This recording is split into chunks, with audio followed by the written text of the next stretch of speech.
हम लोग आज चैप्टर नंबर 10 को चालू कर रहे हैं और इसमें पढ़ेंगे हम लोग सदिश का बीजगणितीय रूप। और बीजगणितीय रूप क्या होता है, तो सबसे पहले हम क्या करेंगे, इसको यानी कि वेक्टर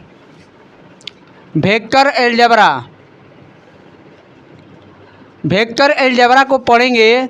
तो सबसे पहले एलजेब्रिक जो भी फार्मूला आपको पता होना चाहिए, इसके लिए जैसे जोड़ना, किसी भी चीज़ को जोड़ने के लिए पता होना चाहिए कैसे जोड़ते हैं। जैसे आप पिछले कक्षाओं में पढ़ चुके हैं कि एक 3D आकृति होता है और इस 3D आकृति में एगो एक्स अक्ष होता है, एगो वाई अक्ष और एक जेड अक्ष होता है।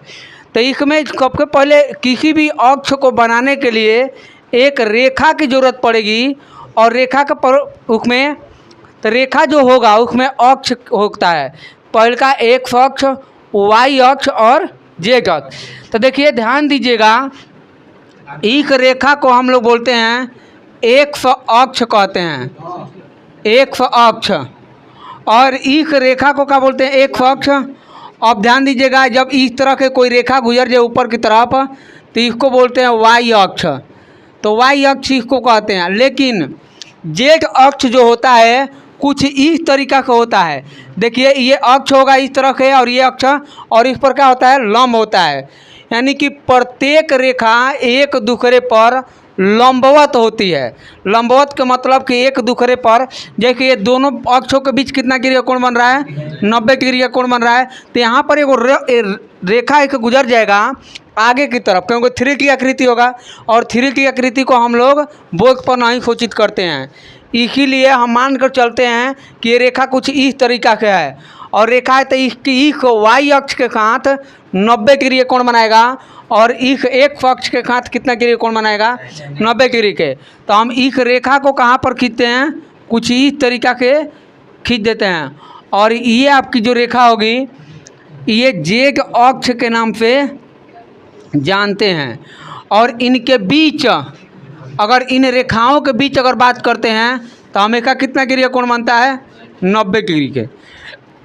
ध्यान रखिएगा, यही रेखा जब हम कहते हैं कि यही रेखा मान लीजिए कुछ इस तरह के गुजर जाए, मान ले कई रेखा है और इसको नाम देते हैं ए और बी, और जब इस रेखा को आगे की तरफ कहाँ तक ले जाए ये बात पता ना चले। देखिए ध्यान दीजिएगा, इस रेखा को आगे तक पता ना चले, लेकिन इसके का है रेखाखंड कहते हैं, जिसको रेखाखंड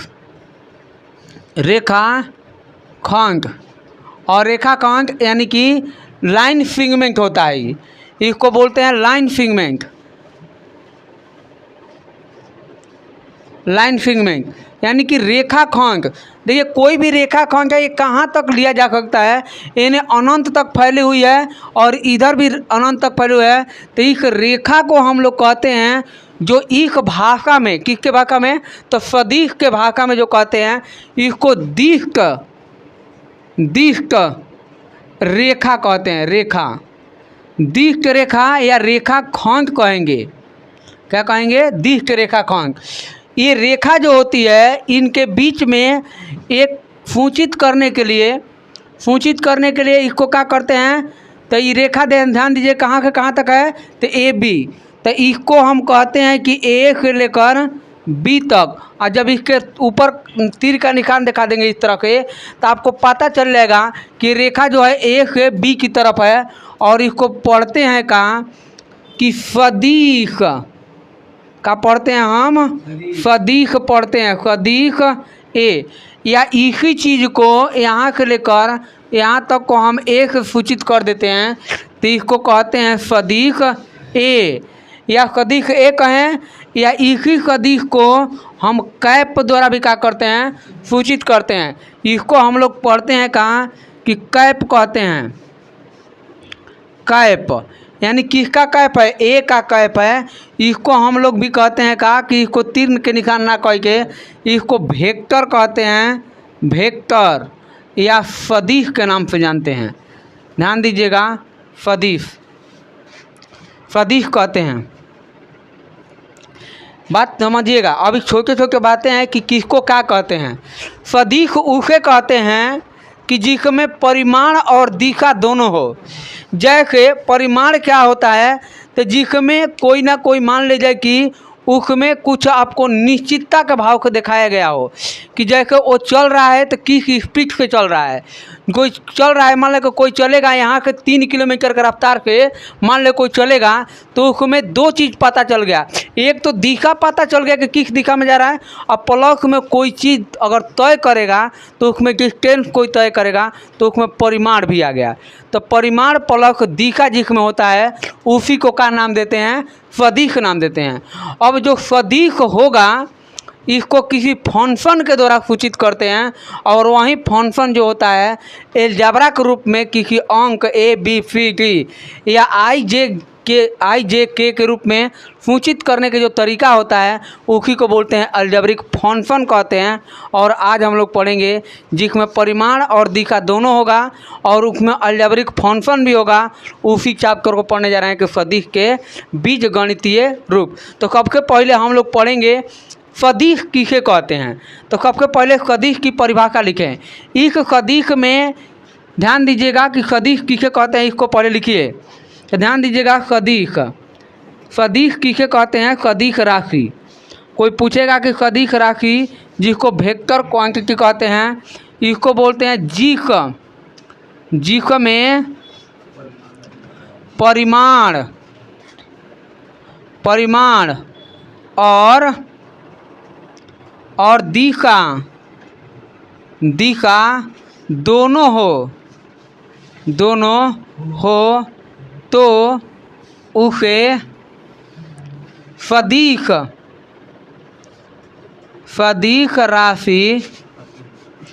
राशि कहते हैं। एक बात सुनिएगा, अब सुनिएगा, जब सदिश राशि होगा तो परिमाण कैसे सोचेंगे। मान लीजिए कोई भी अक्ष होगा, चाहे वो एक्स अक्ष हो, चाहे वाई अक्ष हो, चाहे जेड अक्ष हो, तो उस अक्ष पर कोई निश्चित दूरी लेंगे। तो मान लीजिए कि यहाँ से लेकर यहाँ तक को जो दूरी लेंगे तो इसको हम कहते हैं कि ए वेक्टर द्वारा क्या करते हैं, इसको सूचित करते हैं। मान लें कि यहाँ तक कोई दूरी ले लिए, अब एक यहाँ की दूरी लेंगे तो इसको बी वेक्टर के नाम से जानते हैं, और इसको दूरी कहते हैं क्या है, सी वेक्टर कहते हैं। तो देखिए इस पर कोई दूरी जो निश्चित हो गई कि इसको बोलते हैं मूल बिंदु। क्या बोलते हैं, मूल बिंदु। अभी यहाँ से ध्यान दीजिएगा कि मूल बिंदु जो होता है वो 3 गो जीरो होता है, एगो एक्स अक्ष के लिए, एगो वाई अक्ष के लिए, एगो जेड अक्ष के लिए। तो जो दूरी लिया जाएगा तो कहेंगे कहाँ, एक्स अक्ष पर जो ए दूरी होगा उसका क्या कहलाएगा, परिमाण कहलाएगा। और इस पर जो चाल हो जाएगा, ये कुछ दूरी तय करेंगे, जो दिशा तय होगा उसी को हम लोग क्या कहते हैं, यानी कि दिशा, यानी कि परिमाण प्लस दिशा दोनों मौजूद होता है एक अक्ष पर चलने पर। चाहे वाई अक्ष पर चलेंगे चाहे जेड अक्ष पर चलेंगे, तो इसका जो भी होगा परिमाण ज्ञात करने के लिए, एक बात सुनिएगा, हम परिमाण ज्ञात करने के लिए इसको क्या कहते हैं, एक मन के अपने क्या करते हैं, जैसे आपको अक्ष खींचना है, मान लें कि 3 गो अक्ष होगा, एगो एक्स अक्ष, एगो वाई अक्ष, और इसके बीच में एगो रेखा खींचते हैं कुछ इस तरह के। ध्यान दीजिएगा, कुछ इस तरह के रेखा खींचते हैं एकदम बीचों बीच। तो बीचों बीच रेखा खींचेंगे तो क्या होगा, हम कहते हैं कि मान के चलेगा कुछ इस तरह के खींच देते हैं, और खींच कर यहाँ पर लेकर आए थे, इसका नाम देते हैं पी, क्या नाम देते हैं। और ये कहा है कि एक्स कमा वाई कमा जेड। अब इसके साथ अगर मिला देंगे यहाँ पर, तो इस पर कितना डिग्री कोण बनाएगा, तो 90 डिग्री के, कहाँ पर, इस अक्ष पर 90 डिग्री कोण बनेगा। और इसको अल्फा कोण हम क्या करते हैं, सूचित करते हैं। एक्स अक्ष के साथ कितना डिग्री कोण बना रहा है, अल्फा डिग्री के, और वाई अक्ष के साथ ये कोण कितना बना रहा है, तो हम कहते हैं यहाँ पर 90 हो जाएगा, और यहाँ पर बीटा डिग्री का कोण बना रहे हैं। और यही अक्षवा जब इसके साथ बना देगा, इसके साथ जेड के साथ कोई, तो जेड के साथ बनाएगा तो हम कहते हैं यहाँ पर 90 बनेगा, और यहाँ पर कितना डिग्री कोण बना रहे हैं, तो हम कहते हैं कोई इसके साथ जो बनाएगा ना उसको हम क्या कहते हैं, गामा कहते हैं। देखिए तीनों अक्ष की बात करते हैं, तो हम इस पर 3D आकृति है। तो एक बात सोचिएगा, जब हम दूरी सूत्र का प्रयोग करेंगे, कोई चीज़ में दूरी सूत्र का प्रयोग करेंगे, तो मूल बिंदु का दूरी लेंगे पहले एक्स अक्ष के लिए, तो मूल बिंदु का जो दूरी लेंगे तो कितना हो जाएगा, x अक्ष पर x दूरी है, मूल बिंदु के कितना होता है 0 का स्क्वायर का कह दें का x अक्ष पर एन होता है x2 माइनस x1 का होल स्क्वायर और प्लस में y2 माइनस y1 का होल स्क्वायर। तो y1 का है 0 है, एक और होल स्क्वायर और प्लस में z माइनस 0 का होल स्क्वायर। तो जब हम इसको करते हैं तो ये क्या निकल जाएगा, इस का हो जाएगा OP के क्या निकल जाएगा दिखा। तो OP है का परिमाण, कोनो दूरी चल रहा है ना, तो परिमाण, हम परिमाण को हमेशा मौत के अंदर रखते हैं। किसके अंदर, मौत के अंदर। तो इसीलिए कितना आ जाएगा यहाँ पर, ये हो जाएगा x square plus y square plus z square. तो कभी भी परिमाण ज्ञात करना होगा आपको, तो परिमाण ज्ञात करने के लिए यही सूत्र है x square plus y square बराबर z स्क्वायर। तो हम यहाँ से जान चुके हैं किसी अक्ष पर चलेंगे तो उसके परिमाण को ज्ञात करने के लिए x अक्ष और y अक्ष और z अक्ष को लेंगे और इस पर क्या हो जाएगा, परिमाण ज्ञात करने के लिए परिमाण को हमेशा मौत के अंदर सूचित करते हैं। या तो इस वाले को क्या कर देंगे, कुछ इस तरीका से दिखा सकते हैं, मौत के अंदर a भी दिखा सकते हैं। तो ये बात ध्यान रखिएगा कि हमेशा परिमाण निकालने का जो सूत्र होगा, एक पहलका अक्ष के स्क्वायर प्लस दूसरका अक्ष के स्क्वायर बराबर प्लस तीसरका अक्ष के जो दूरी आएगा उसको स्क्वायर कर दीजिएगा, तो जो वैल्यू प्राप्त होगा वहीं क्या कहलाएगा, उसका परिमाण कहलाएगा। पहले यहाँ तक लिखिएगा। सबसे पहले इस फिगर को बनाइएगा कि इस रेखा को, टूटी हुई रेखा कहीं पर चली जाती है तो इसको दिक्क रेखा के नाम से जानते हैं। और जब इस दिक्क रेखा के लिए यहाँ से यहाँ तक जो दूरी होगी इसको कहते हैं AB वेक्टर, यानी कि सदिश के नाम से जानते हैं। और इसको क्या कहते हैं, A सदिश। और सदिश राशि जिसमें परिमाण और दिशा दोनों होता है उसको क्या कहते हैं, हम सदिश राशि कहते हैं। और परिमाण कैसे ज्ञात होता है ये चीज़ें यहाँ पर बता दिए, यहाँ तक लिखिए। देखिए यहाँ पे देखते हैं कि इसमें क्या होता है, इस दूरी सूत्र का प्रयोग करते हुए स्क्वायर रूट का प्रयोग करते हैं। यही चीज़ है, इसमें दूरी सूत्र का प्रयोग करते हुए किसका प्रयोग करते हैं, स्क्वायर रूट का प्रयोग करेंगे हम, ठीक है ना। ध्यान दीजिएगा। अगला इसमें है कि द्विक कोसाइन जिसको बोलते हैं, ध्यान दीजिएगा,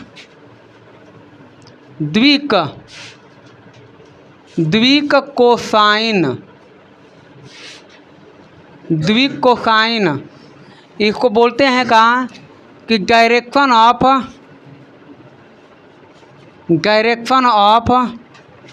कोसाइन। ध्यान दीजिएगा, द्विक के कोसाइन यानी डायरेक्शन ऑफ कोसाइन की बात करते हैं। इसमें क्या होता है, ध्यान दीजिएगा कि सबसे पहले x अक्ष जो होगा, x अक्ष, और इसमें क्या हो जाएगा, y अक्ष की बात करते हैं। और जब हम कहते हैं कि कोई z अक्ष है,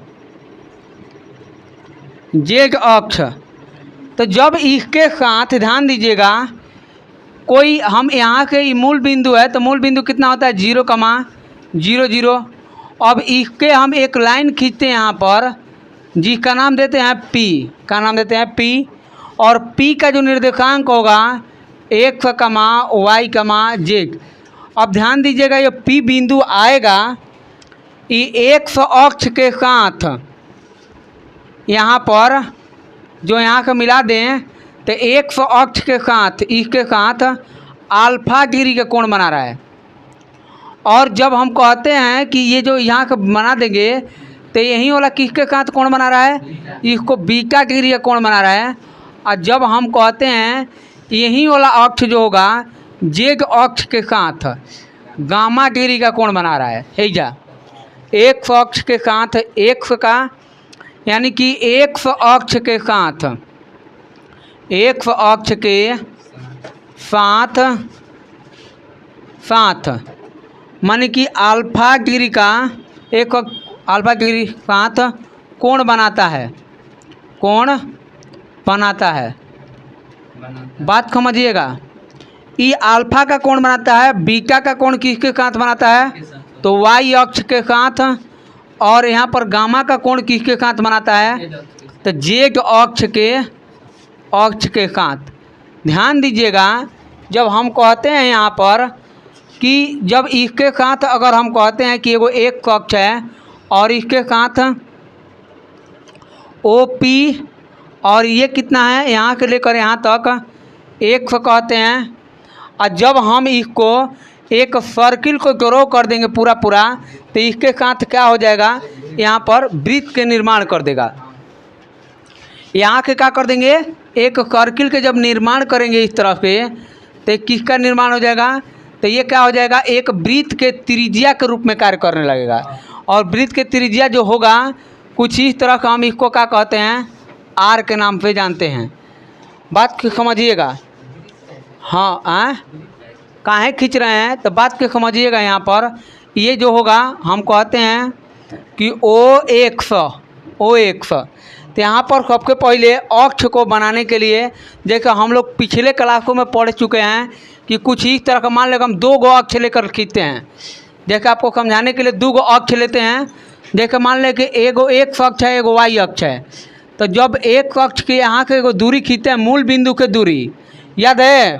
मूल बिंदु के दूरी जो कहलाता है, इसके साथ अगर हम एक वृत्त का निर्माण करेंगे जब, तो ये मूल बिंदु के दूरी मान ले को ओ है, पी है क्या है, ओ है, और पी का 100 कमा वाई पढ़ रहे थे। तो इसके लिए क्या हो जाएगा, ये आर हो जाएगा, पूरा क्या हो जाएगा, आर हो जाएगा।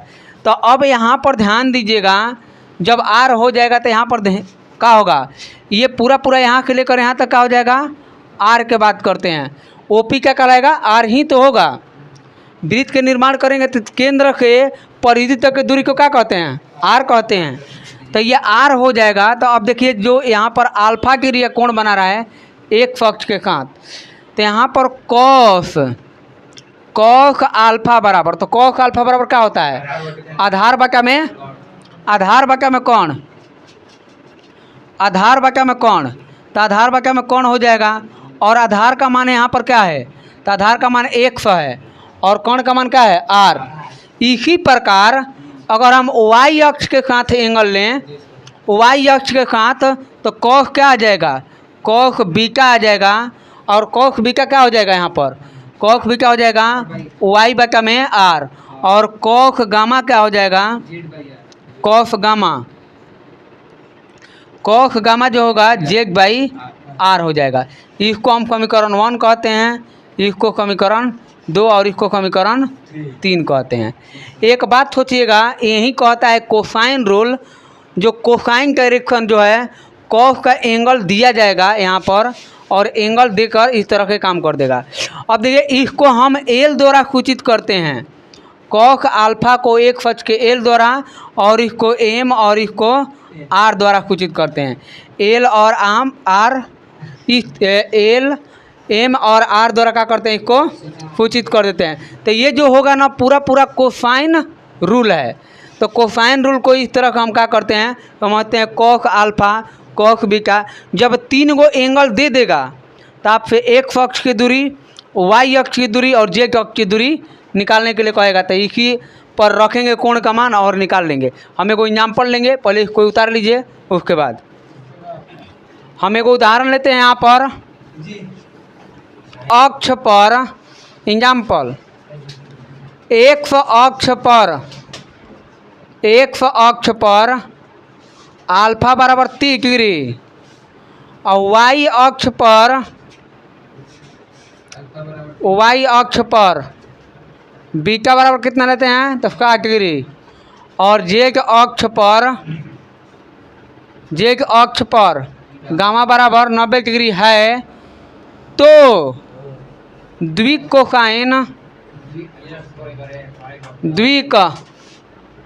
कोसाइन ज्ञात करें। तो द्विक कोसाइन कैसे ज्ञात करते हैं, यह बात ध्यान में रखना है। तो हम अभी बताए हैं कि कॉस अल्फा एल बराबर क्या लिखे थे, तो एल का मान कितना आ जाएगा इजा, तो हम रखते हैं कितना तो एल बराबर कॉक 30 डिग्री, और 30 डिग्री का मान कितना होता है? रूट के 3/2 होता है। रूट के अंदर 3/2 होता है। तो यही हो गया एल का मान, और यही 2 कोसाइन है। इसका मालूम यही चला कि जो यहाँ के 100 अक्ष पर जो दूरी होती है यहाँ से लेकर यहाँ तक, ये कितना दूरी पर है? तो पूरा रूट के अंदर 3/2 तक है, और इसको कोण बना रही है। ठीक है। और जब आर एक यहाँ पर एम का मान कहते हैं तो कॉस कितना है? बीटा, और कॉस बीटा में कितना है? तो 60 डिग्री। तो यहाँ पर क्या रखेंगे? 60 डिग्री। तो 60 डिग्री में कितना होता है? 1/2। तो इसका वाई अक्ष के साथ कितना डिग्री का है? तो 60 डिग्री का, और 1/2 हो जाता है। और एन बराबर कितना हो जाएगा? कॉस 90। तो ये कितना हो जाएगा? 90 का कितना होता है? 0। और यहाँ पर कितना डिग्री है? 0 का लिए हैं। एक और अगला केस क्या है, ध्यान दीजिएगा। इसी वाले में है एल बराबर अभी बताए हैं कि कॉस अल्फा बराबर 1/r। तो हम इस वाले को क्या लिख सकते हैं? तो एल बराबर 1/r लिख सकते हैं यहाँ से, 1/r। तो ही जाके ध्यान दीजिएगा, एल ही जाके कितना हो जाएगा? हई चला जाएगा एल, और आर बराबर 100 कहिए, या इसी वाले को क्या कहिएगा? अगर हम कहते हैं कि कभी कभी आर का वैल्यू निकालना होगा, आर का वैल्यू निकालना होगा तो किस तरह का निकालिएगा? यानी कि L/100 के रूप में लिख देंगे। ठीक है। जब कभी भी एल एम के मान होगा तो कॉस क्या होगा? एकरा के एकरा गुणा कर देंगे तो ही आ जाएगा, हाई 1/, तो इसको ऐसे तो कर देंगे कितना? तो यहाँ कर लिखेंगे तो आर बराबर 1/L हो जाएगा। जब हम कहते हैं यहाँ पर कि कॉस बीटा, अब एम बराबर कितना दिया है तो यहाँ पर कितना लिखेंगे? y/r। तो इस स्थिति को हम एम बराबर कितना लिखेंगे? एम बराबर y/r लिखेंगे, और यहाँ पर कितना हो जाएगा? कभी यहाँ पर y का मान निकालना होगा तो mr कह देंगे, और यहाँ पर अगर r का वैल्यू निकालना होगा तो y/m कह देंगे। अब देखेंगे आगे n का वैल्यू कभी ज्ञात करना होगा तो कॉस गामा बराबर z/r। तो इसको कहते हैं n z/r कहेंगे। तो यहाँ पर कितना आ जाएगा? r का वैल्यू कभी निकालता है z/n, या z बराबर कितना आ जाएगा? nr। इस तरह के भी क्या करते हैं हम इसमें ज्ञात करते हैं। और ध्यान रखिएगा ये रिलेशन हमेशा देखेंगे। अगर हम इसी चीज़ को, जब एक बात ध्यान दीजिएगा कि हम इसको रखते हैं कि यहाँ पर किसको, इस वाले को गुणा कराते हैं तो L² प्लस m² और प्लस n² बराबर में कितना आएगा? ये बात n²। तब इसमें कितना आ जाएगा? तो जब हम इसको करते हैं कितना, तो यहाँ पर देखिए L का वैल्यू कितना है? यहाँ पर एक वैल्यू को तो कहना cos² alpha plus cos² beta और प्लस cos² गामा। तो इस तरह के गामा कर देंगे यहाँ पर स्क्वायर करके। तो इसका मान हमेशा कितना होता है? 1। L² plus m² plus n² बराबर 1। तो हम यहाँ पर 1 के बराबर रखेंगे तो इसको साइन में भी बदल सकते हैं। 1 माइनस sin² अल्फा प्लस में 1 माइनस sin² बीटा प्लस में 1 माइनस sin² गामा बराबर में 1। तो ध्यान दीजिएगा इधर कितना हो जाएगा? तो 1 से 1 खत्म हो गया, बाकी को उधर लेके चलिए। तो sin² alpha plus sin² beta बराबर प्लस sin² गामा बराबर कितना? 1 1 2। तो कभी कभी ऑब्जेक्टिव क्वेश्चन इस तरह के पूछा जाता है इस पर, और ये दे देगा और अपर में इस तरह के 1 बना देगा, नहीं तो ये देकर इसको अपर में क्या बना देगा? 1। और यहाँ पर हम क्या करते हैं, कभी कभी इसी प्रश्न को कहता है कि यदि अल्फा बीटा और गामा का मान आपस में बराबर हो जाए, अल्फा बीटा गामा का मान आपस में बराबर हो जाए तो उस स्थिति में क्या करेंगे। तो हम अगला देखेंगे। एक और तीसरा स्थिति है, यदि कोण समान हो। कोण समान का मतलब है कि अल्फा बराबर है बीटा बराबर गामा, ये तीनों जब बराबर हो जाएगा, अल्फा बीटा गामा का मान बराबर हो जाएगा, तो इसमें क्या कहिएगा कि cos square alpha plus cos square beta और प्लस कॉस स्क्वायर गामा बराबर कितना, 1।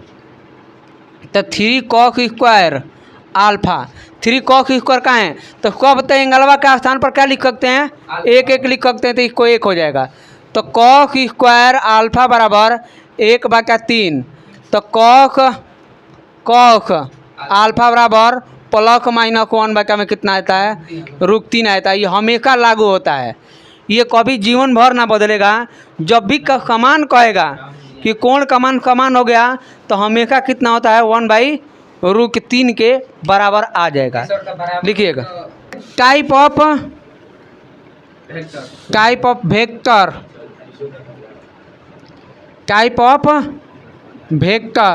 तो टाइप ऑफ वेक्टर का है, यानी कि सदिशों के प्रकार।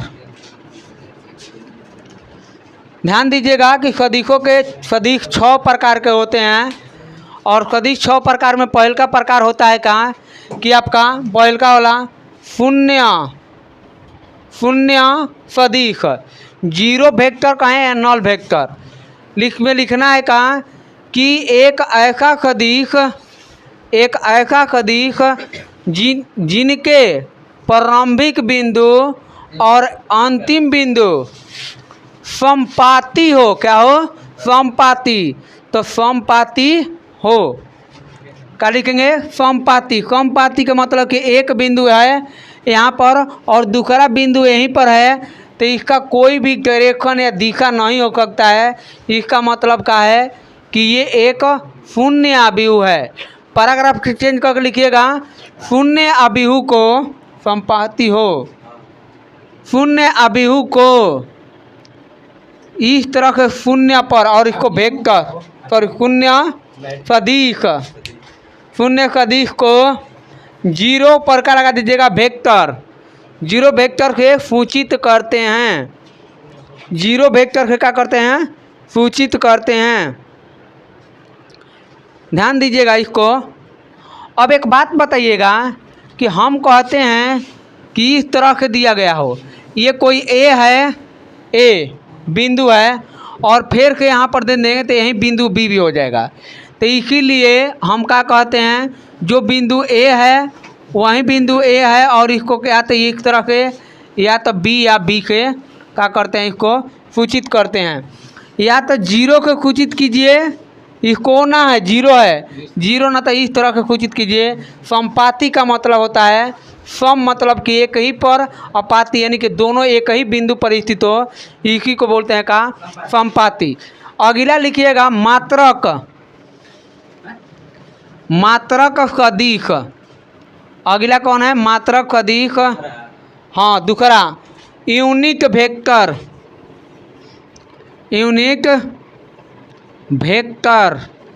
अगला कौन है, यूनिट वेक्टर, यानी कि मात्रक सदिश। हाँ, अगले लिखे एक सदिश।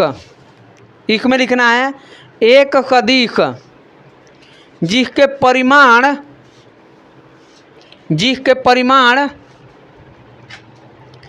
केवल और केवल एक इकाई हो, केवल और केवल एक इकाई हो, तो उसे केवल और केवल एक इकाई हो तो उसे मात्रक सदिश कहते हैं। एक इकाई हो,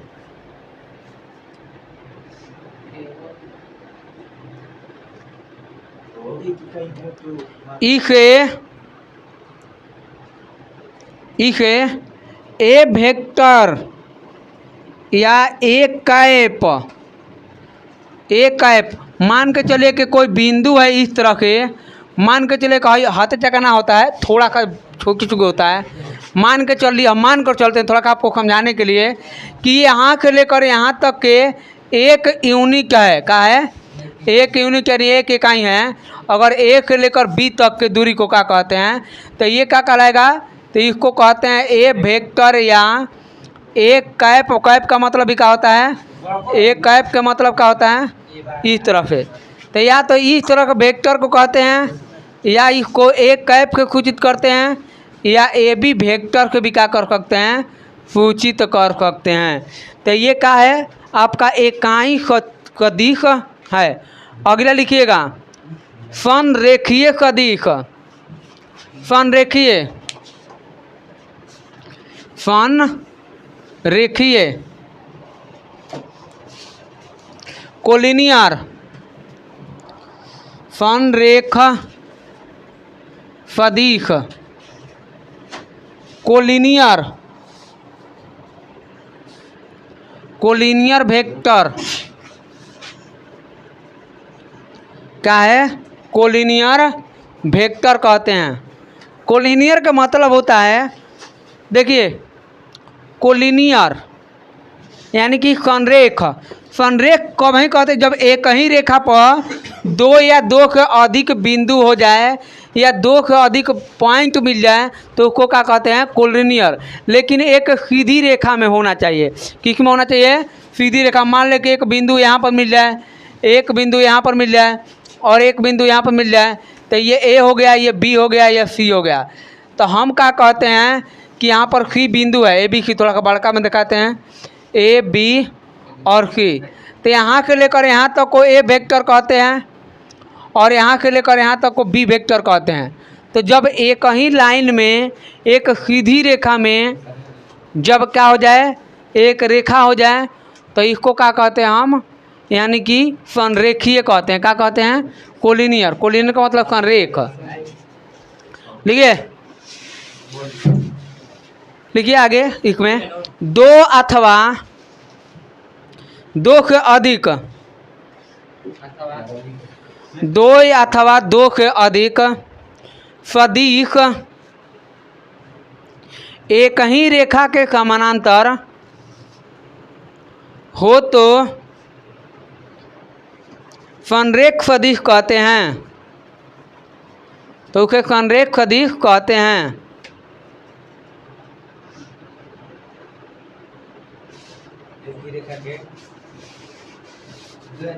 के समानांतर हो तो उसे अधिक,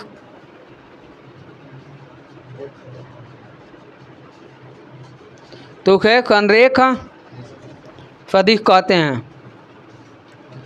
लिखिएगा समान सदिश। अगला, अगला लिखिएगा समान सदिश।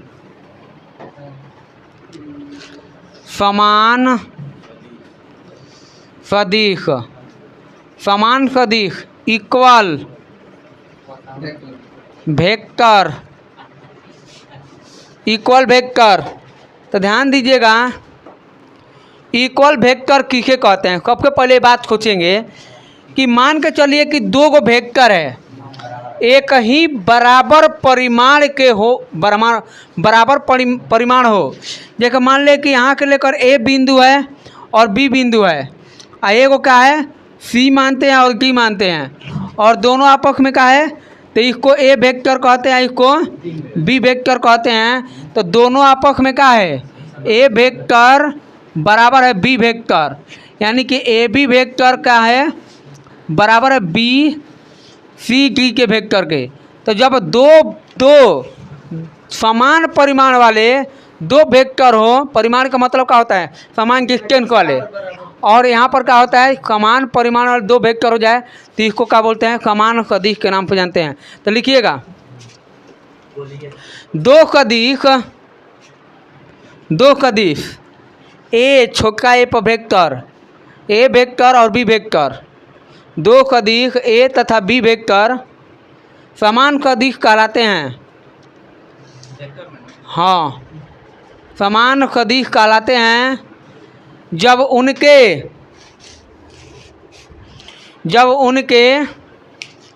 दिशा और परिमाण दोनों बराबर हो, दोनों का हो बराबर हो, परिमाण और दिशा दोनों आपस में क्या हो बराबर हो, तो उसे क्या कहते हैं हम समान सदिश कहते हैं।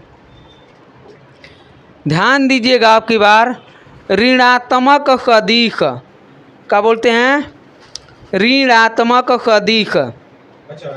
हाँ अगला, हाँ ऋणात्मक, ऋणात्मक सदिश है, लिख दीजिए ऋणात्मक सदिश। और ऋणात्मक सदिश निगेटिव वेक्टर, निगेटिव वेक्टर किसे कहते हैं ये बात तो थोड़ा सा ध्यान दीजिएगा। किसी भी सदिश के समान हो या असमान हो उससे फर्क नहीं पड़ता है। मान ले कि एक दिशा कुछ इस तरह से है, बात के समझिएगा। हम कहते हैं यहाँ से ए है और यहाँ तक बी है, और ए को लिखा गया इस तरह से जिसकी दिशा इस तरह से है, सी और डी, तो एक दूसरा का विपरीत है कि नहीं है, तो एक दूसरा का विपरीत है, तो एक दूसरा का विपरीत है तो ये क्या है। तो कब के पहले एक बात सोचिएगा, तो हम एक करा के ए से लेकर कहाँ जा रहे हैं बी तक, तो हम इसको लिखेंगे कहाँ, इसको लिखते हैं ए बी वेक्टर, लेकिन ई का है डी से लेकर सी तक है, और इसको सी और डी तक लिखेंगे तो सी के देखिए विपरीत है नो, तो विपरीत का मतलब कि इस तरह के क्या करते हैं, इसको माइनस दिखा देते हैं। तो माइनस दिखाने का मतलब है कि ये बात विपरीत है, ये बात क्या है डी से सी की ओर जा रहा है, तो ये निगेटिव कोएफिशिएंट को दिखा रहा है। तो लिखिएगा निगेटिव वाला, एक सदिश जिसका परिमाण दी हुई सदिश के समान है,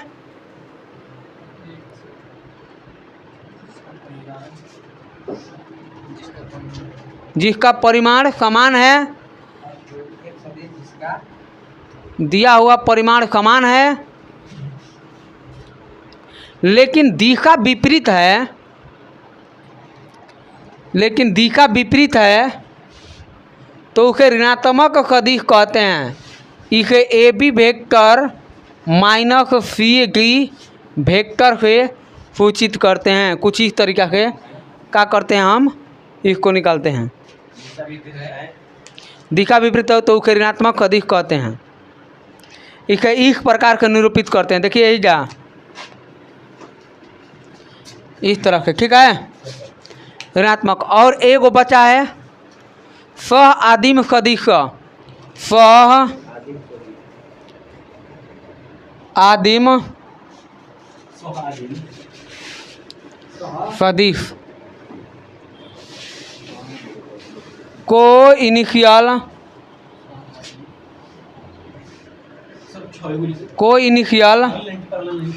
वेक्टर लिखिएगा। दो या दो के अधिक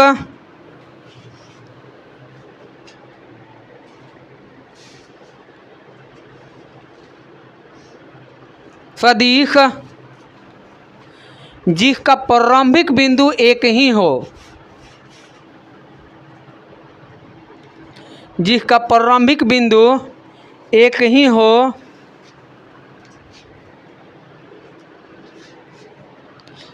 जैसे एग्जाम्पल के तौर पर मान ले कि यहाँ से कोई निकल रहा है इस तरह से,